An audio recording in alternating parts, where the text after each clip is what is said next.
Joachim Murat was one of the most flamboyant of Napoleon's cavalry leaders, a man who looked like he'd galloped out of a painting. His uniforms blazed with gold embroidery, sashes, and plumes so tall they seemed to scrape the sky. But Murat was more than showmanship. He was the master of the great, thunderous massed cavalry charge. Napoleon once called him the bravest man in the world.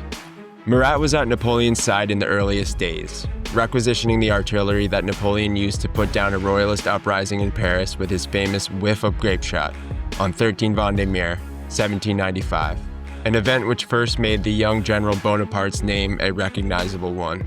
Both men were in their early 20s. Murat was Bonaparte's personal aide-de-camp for the early Italian and Egyptian campaigns, by the future emperor's side for every part of his meteoric rise. Napoleon valued him as the perfect cavalry commander, fearless, aggressive, and able to electrify men into charging headlong into fire. Murat became one of Napoleon's closest companions in those years, and even married Napoleon's sister, Caroline Bonaparte, in 1800. After Napoleon's coronation, Murat received the rare distinction and honor of becoming a Marshal of the Empire. At Eylau in 1807, with the French army reeling in a snowstorm, Napoleon unleashed Murat.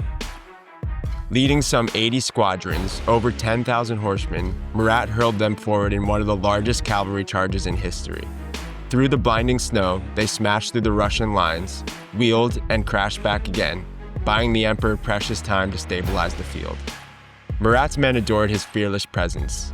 He was always in front, saber raised, plume flying, impossible to miss. Yet his brilliance came with recklessness. At times, he ignored Napoleon's orders or overextended, dazzled by his own dash.